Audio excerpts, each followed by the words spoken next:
Hi, everybody. Are you ready to get goosebumps with R.L. Stine? We're coming to you live from Scholastic headquarters in New York City. My name is Brian Stelter, and I'm a media reporter at the New York Times and a Goosebumps reader myself. And I'm really thrilled to be here today hosting this live webcast. Thousands of students and teachers from all over the country are watching today, as well as a number of New York City public school students who are here with us in the audience. And I know we're all going to have some scary fun this afternoon. And speaking of scary, you might notice that I'm not alone up here. How many of you guys know who this is? Tell me. Slappy! Want me to show you why my name is Slappy? Come a little closer. No, thank you, Slappy. Now, if you don't mind, I'd rather get right to introducing the man who created you. Everybody, please welcome one of the best-selling children's authors of all time, R.L. Stine. Hey, thank you. Thank you. Thank you very much. Hi, Brian. Nice to see you. Very nice to be here. I hope everyone's having a scary day. Your face is scaring me. Take it easy, Slappy. Did your mother pick out your clothes? I think I saw that outfit on a chimpanzee. Hey, Slappy, give me a break. Is that really your face? Or did you forget to take out the garbage? Hey, don't encourage him. Don't encourage him. Bob, I got to ask, why did you create Slappy? Hey, we all make mistakes, Coming here today was my big mistake. Could you get on with it? Hey, definitely. Let's move on. Man, he is rude. I know we're going to write a creepy story today, hopefully not involving the Slappy. But first, I'm supposed to be interviewing you here. I think first, I want to tell people your story, Brian, because I think it's a great story. When Brian was 12 years old, he was a kid in Baltimore, he had his own website. He had his own Goosebumps website called The Bumps. And he changed it every day. And it had all this information about Goosebumps. And I don't know when you found time to go to school or anything, because he just had this amazing Goosebumps website. And I used to read it every day to find out what was happening in Goosebumps. And here he is now writing for the New York Times. And I just think it's great. It shows that you can read Goosebumps and still turn out okay. Well, Goosebumps really taught me how to read and how to write in a really real way. So let's talk about Goosebumps, shall we? You wrote, I think, 87 books in the original series. 87. That's a lot of books for a human, right? And they've sold 300 million copies. I think I only have, 90 copies or so. Now you've written a new series called Goosebumps Horrorland. So tell us about the new series. Yes, I thought if we're going to do something new, a new Goosebumps series, we should try something different. And my editors at Scholastic had this idea. They said, why don't we try doing a continuing story, a story that continues from book to book, which we never did in the old Goosebumps. Mm-hmm. And I thought, well, that's a great idea. Why don't we do two stories? Why don't we do a complete Goosebumps story and then do a continuing story that takes place in Horrorland, the scariest place on earth? And that's what the Horrorland books are. You get two stories in every book. That's right. And so far there's been 12, but I've heard a rumor there might be more on the way. Is that true? I've heard that rumor, mainly because I'm actually writing 7 new Goosebumps for next year. Oh, wow. 7 new Horrorland books. The first one is called When the Ghost Dog Howls, and the second one, I love the title, it's called Little Shop of Hamsters. That's a favorite of mine. And now I'm working on one called The Wizard of Ooze. Wizard of Ooze. So there's 7 new ones for next year. Wow. Are you going back and writing this afternoon, right back to the... When I get back, yes. So Halloween's coming up, and I've got to imagine the Halloween must have been a lot of fun when you were a kid. What was it like? I hated Halloween when I was a kid. It was a horrible holiday for me because my parents went out to buy my brother and me costumes, and they came back, and I wanted to be something really scary. I wanted to be a ghost or a skeleton or a monster. I wanted something really creepy, and they brought back my costume, and I opened the box, and it was a duck costume. It was a duck with a fuzzy tail. And we were very poor, so I had to wear the same costume every year. I had to be a duck every Halloween. And I told everyone it was a vampire duck. but no one believed me. Vampire doctor. So I hated Halloween. Well, I remember that your most popular Halloween book was The Haunted Mask, right? Where did the idea for that book come from? Yeah, I did. How many of you have read The Haunted Mask? How many of you have seen the TV show of The Haunted Mask? That's a lot of you. That's great. Thank you. Thank you very much. The idea for that came from an incident in real life. Oh. When my son Matt was young, he was little, he was trying on, it was right before Halloween, he was trying on a rubber Frankenstein mask, this big green rubber mask. And he pulled it down over his head. I was watching him. And then he couldn't get it off. And he tugged, and the mask wouldn't come off. And I thought, what a great idea for a story. I should have helped him, right? I should have helped him. I was not the dad of the year that day. I did not win a good parent award because I started writing Taking notes. Yeah, that's right. And he's there struggling to get his mask off. But that's actually where it came from. If you've seen the TV show, I'll tell you a very funny story about filming. This was the first Goosebumps TV show that we ever filmed, The Haunted Mask. And maybe you remember it was about a girl named Carly Beth who puts on the haunted mask and it sticks to her face and it starts to turn her evil. Well, very early in the show, there's a scene in the lunchroom where two boys are teasing Carly Beth and they give her a sandwich with a worm in it. Remember that? And we were all ready to film this scene. We made up a sandwich and we put a plastic worm in it.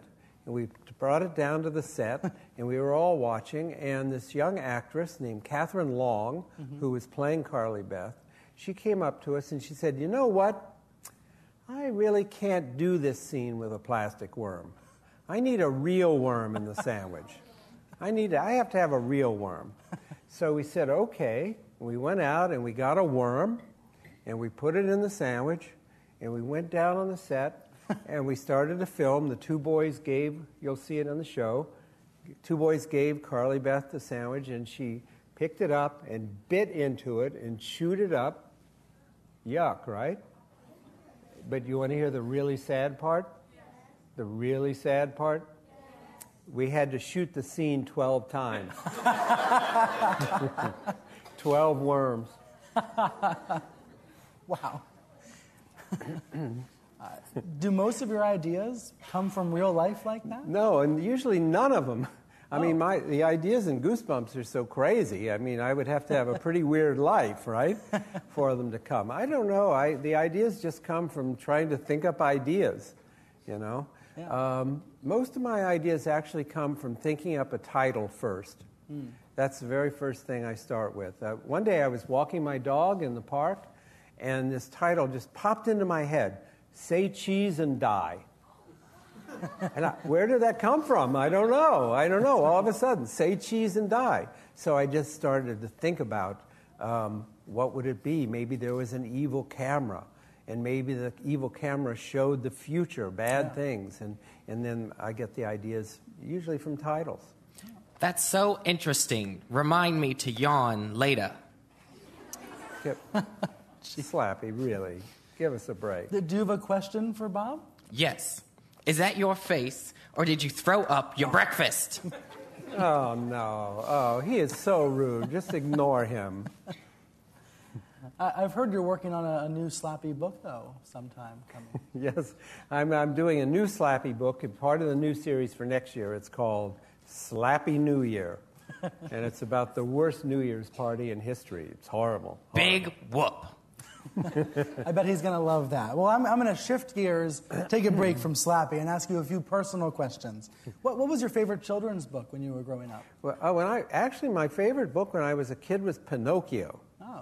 Most people don't realize that the original Pinocchio is very violent. It's very nasty. For one thing, the Jiminy Cricket character, the cricket, is on the wall one day, and Pinocchio takes a big wooden mallet and smashes him. And then I just thought that. I still remember that. I was like 3 years old. I thought, that's very cool. And then Pinocchio falls asleep with his feet on the stove, and he burns his feet off. Wow. That made a very big impression on a 3-year-old kid. I bet you know? it did. It's a very violent book. I loved it. You loved it. Well, finish this sentence for me. When I was a kid, I dreamed of... I actually have to say I dreamed of being a writer. I started writing when I was 9 years old. Wow. I don't know why. I was a weird kid.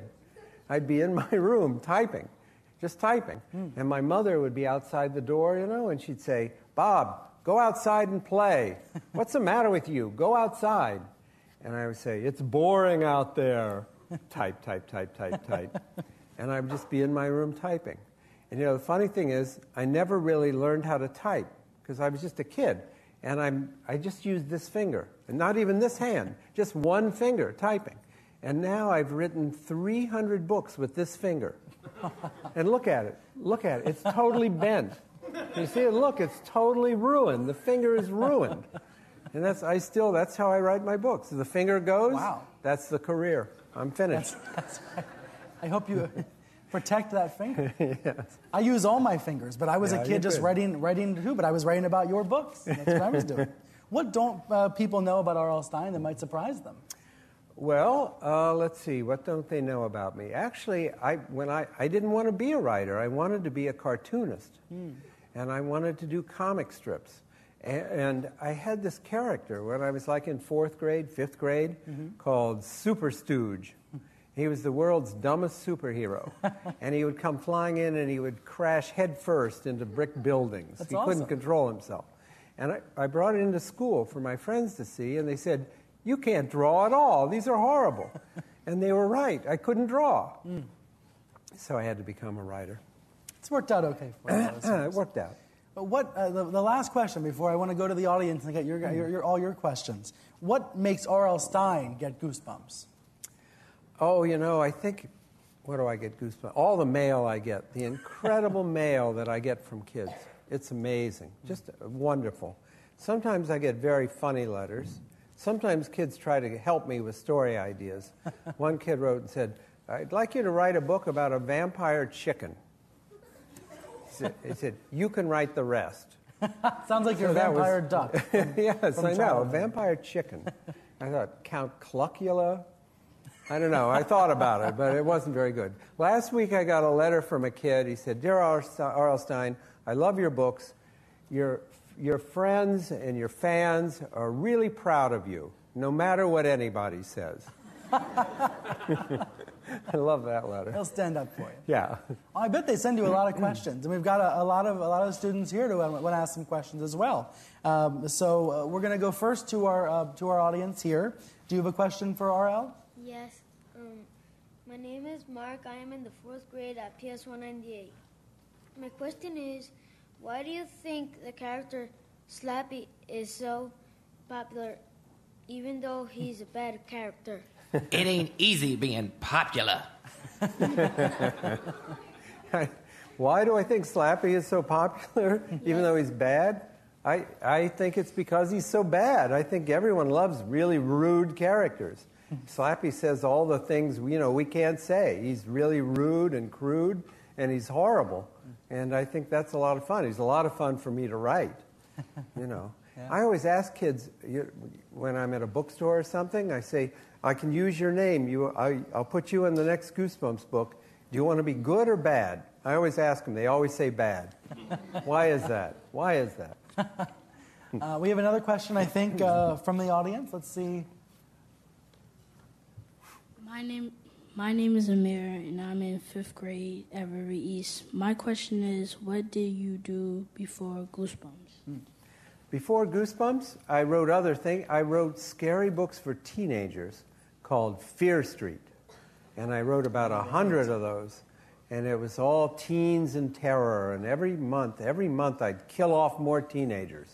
And I would just kill off teenagers. And I thought, why do I enjoy killing teenagers so much?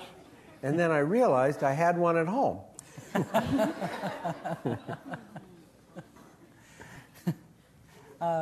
Hello, I see you have a question for RL too. My name is Bianca, and I'm in the 5th grade at PS 135. My question is, what is your favorite type of genre to read to yourself? What do I read for myself? I read a lot of mysteries and I read a lot of thrillers. I don't like anything real. I only read novels and fiction. I hate the real world.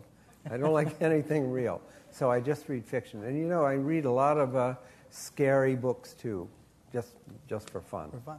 Sometimes it's fun to make it up ourselves, right? Yes, right. Fiction. Well, I think we have one last question from the audience before we go online and answer some of the questions that others are sending in. Go ahead. My name is Raymond, and I am in 5th grade at Washington Elementary. My question is, there are many mystery and science fiction books that we can find in our classroom library. Which authors do you look up to, and whom would you like to meet if you had the opportunity? That's such a nice question. Thank you. When I was your age, I read a lot of science fiction. And when I was your age, I discovered Ray Bradbury, who wrote wonderful stories. And actually, up until then, I read only comic books. And he really turned me into a reader. He was a very important person in my life. His stories were so beautifully written and so clever, and they all had great surprise endings. And he's a big hero of mine, Ray Bradbury. He wrote a scary book called Something Wicked This Way Comes, which is, I think, one of the creepiest books ever written. And a few years ago, I had a chance to meet Ray Bradbury, which was really exciting for me. It was at a book festival in Los Angeles, and he was sitting in a booth eating a hot dog. And I thought, this man is so important to me, I have to go over and say hello. Yeah. But I was so nervous. I was like a kid. I was just shaking. And I went up to him and I said, Mr. Bradbury, you're my hero. And he was so nice to me. He turned around and he shook hands and he said, well, you're a hero to a lot of other people. And it was just this wonderful moment. I was so choked up, I really couldn't talk.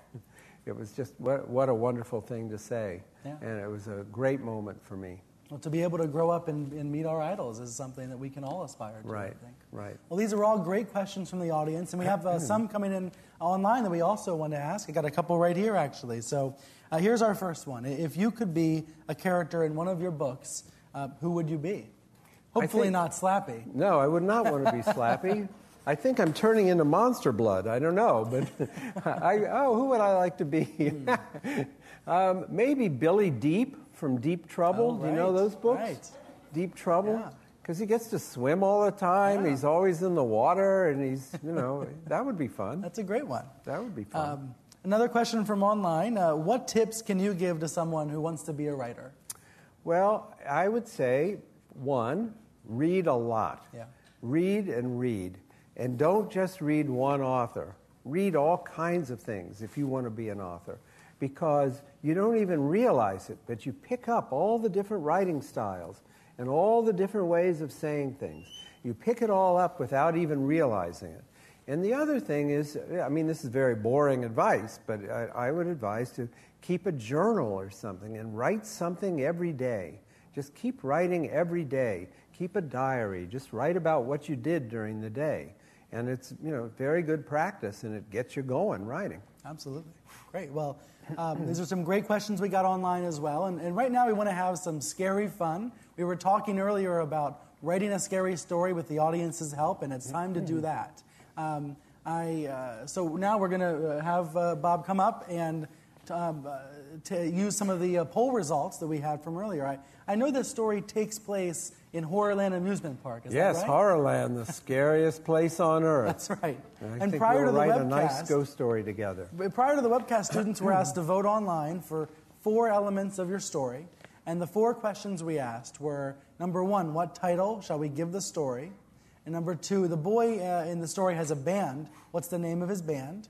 Number 3, the boy and his friends go to a Horrorland restaurant. Which one should they go to? And number 4, which Horrorland ride should the boy take? And we're going to reveal each of the answers that received the most votes as we get to that place in the story where we need to insert that answer. So first, a good story always needs a good title. Slappy, can you tell us what story title the kids selected?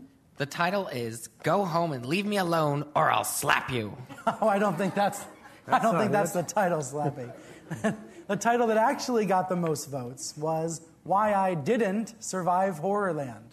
Okay, Bob, so what happens next? Okay, let's do it. You think we can write a ghost story together? Yeah. What do you think?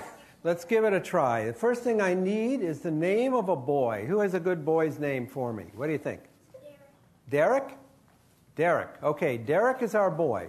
Derek comes to Horrorland to have fun, and he has his buddies with him. They're in a band at school.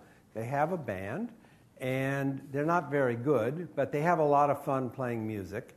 And, let's see, what's the name of the band? We asked kids online what to name Derek's band. We gave 4 options. We said it could be called The Bad Noise, Dr. Hurt Me and the Riptoids, Chicken Parts, or Can You Hear Me Now?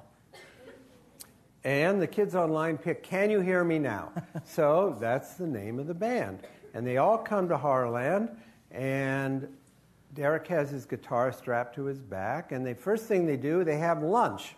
And we gave the kids 4 choices on where to have lunch at Horrorland. We did. We gave them the Chat and Choke, the Holiday Inn, the Roadkill R Us, and Dinner in a Dumpster. That's where I would go, dinner in a dumpster. But the kids picked Roadkill R Us. So they have lunch, and they come out and start going around Horrorland to have fun. And Derek looks around, and he realizes he's lost his friends. He can't find them. He doesn't see them anywhere. And, he says, well, I'll catch up to them later. I'm going to have fun myself. I'm going to go on some rides.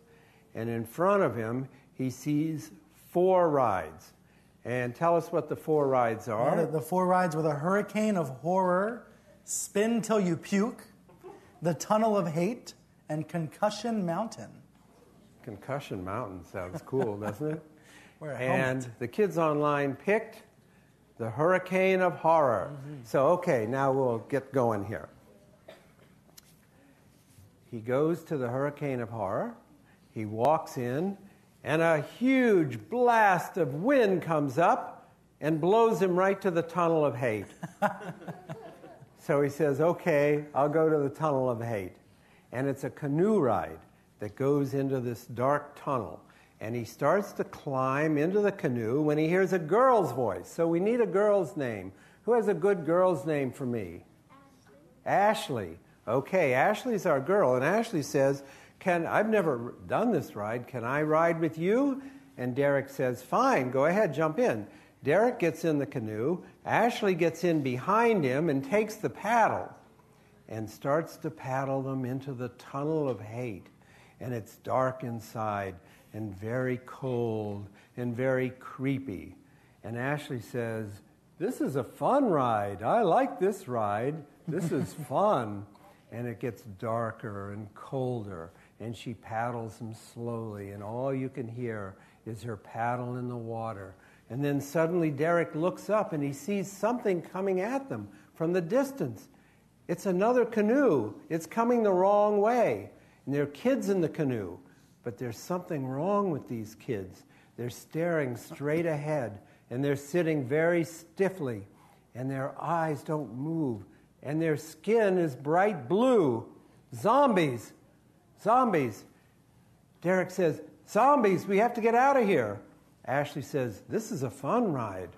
This is a fun ride. He says, no, we have to get out. They're going to crash right into us. And the zombies are coming on fast. They are. They're going to crash right into the canoe.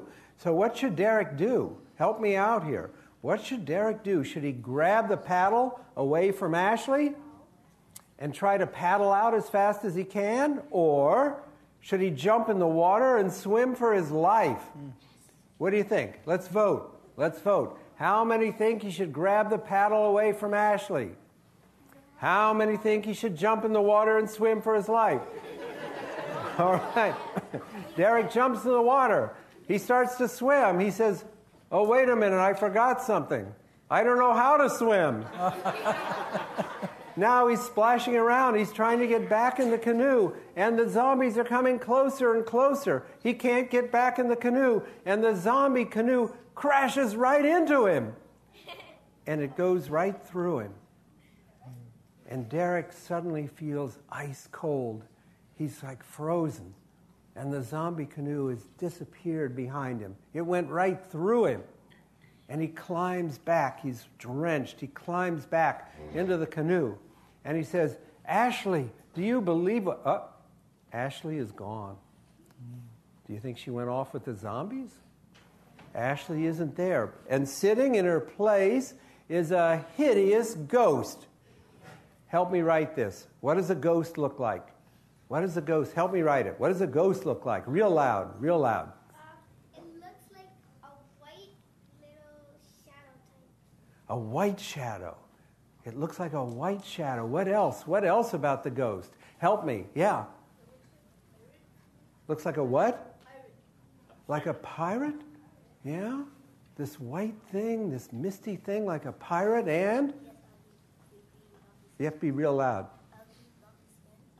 Ugly, bumpy skin, horrible warts, huge warts all over its skin. And what about the ghost's eyes? What do the eyes look like? Help me out. What do the eyes look like? Big and scary, dark. Big, dark eyes, dark eyes. What color are they? What color are the eyes? Red. Red, glowing, blood red eyes.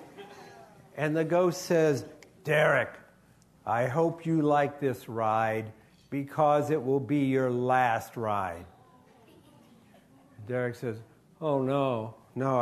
He says, he has to do something. He's got to do something. He's got to save his life. And he looks down, and in the bottom of the canoe, Derek sees two things. He sees a guitar pick, and he sees a book. And on the front of the book, it says, don't use this book. Which one should he use? What do you think? Which one will save Derek? Let's vote. How many think he should use the guitar pick? How many think he should use the book? All right. Derek picks up the book. He opens the book. He reads the book. The book says, use the guitar pick. So he takes the guitar pick, and he turns his guitar around, and he says to the ghost, if I have to die, let me sing one last song. And he starts to play the guitar, and he starts to sing. And the ghost says, would you please stop? That's horrible. You're horrible. And Derek keeps singing, he's singing, and the ghost says, that's awful. I can't stand this. You're awful. You're terrible. And Derek keeps playing his guitar, and he's singing, and he sings more. And the ghost says, I can't take this anymore. I can't take it. And the ghost lets out a hideous scream. What does the scream sound like? What does the scream sound like? Let's hear it. What does it sound like? Pretty good. Pretty good screaming. That's pretty good screaming. And the ghost disappears. And Derek is so happy. He paddles the rest of the way, and he gets to the end of the tunnel, and he climbs out. He thought, I saved my life. He's so happy. And he sees his friends from the band across the way. And he climbs out, and he goes running over to them. And he says, guys, you won't believe what happened to me in there. And he stops. There's something wrong with his friends. They're walking very stiffly. And their eyes go straight ahead, and their skin is bright blue. And Ashley pops up from the middle of them, and she says, hi, Derek. Your friends are feeling kind of blue. Would you like to join us? And as his friends circle in on him, Derek lets out a scream of horror. And that's our ghost story. Thank you for helping me. Thank you very much. That was great. Horrorland really is the world's scariest amusement park. Well, we try. Well, we did a pretty good job today. I think I'm going to use this technique for my next story. I'm going to have you guys vote for my next story there. Well, all of you here and all of you watching online, we'll now have a great chance to write your own story, just like the way we did, and submit it online in the Get Goosebumps with R.L. Stine writing contest. And R.L. Stine is going to personally select the winner. Do you want to explain how they can enter? Well, sure. Here's what you do. You go to scholastic.com/Goosebumps Webcast. You click on Contest. And there are 3 story starters that I wrote for you to get you started. You can select any one of the 3 and then complete the story. Then submit it to Scholastic, and my editors and I will choose our favorite story. The winning student and their classroom will receive a complete set of signed Horrorland books, 7 Goosebumps DVDs, and a complete set of Goosebumps Horrorland audiobooks. So, can I enter? You can enter an insane asylum. Oh, give Brian a I break. think he likes me. Yeah, he likes you. Here, I'm going to read one of the 3 story starters that I wrote, and you can use in the contest. You just have to finish this story. Here it is. I admit it. I'm a zombie. My whole family are zombies, the living dead. We died almost 200 years ago. We're buried in a big crypt in the old cemetery, 3 blocks from my school. Yes, I go to school, John Adams Middle School. I enjoy school. Plus, I really needed to get out of the cemetery. Being dead is so boring. The kids think I'm a weirdo, I guess because I look a little pale and strange, and I kind of stagger. But I have a couple of friends, Amy and William. So far, no one has guessed my secret, but I have a feeling that's going to change today. Our class is on a field trip to explore the cemetery. I'm very worried. Some kids are wandering close to my grave. If they recognize my name and guess my secret, I'll have no choice. I'll have to attack with all my fury. Oh no, Amy and William are walking over to my tombstone. They're my only friends, but I must protect my family. What should I do? I run over as fast as I can, and... Now you finish the story. Good luck, everyone. Very exciting. Well, that's a great place for them to start. One last thing before we close today. The answers to the live poll questions will be posted on scholastic.com/goosebumpswebcast shortly after the webcast today. So check back soon. Bob, thanks for sharing your amazing storytelling skills with us today. I think everybody can take something away today. I'm taking away an upset stomach. Well, thank you. Thank you, Brian. Thanks, everybody, for coming in. I hope you all have a really scary Halloween. Thank you very much. Thanks for joining us, everybody.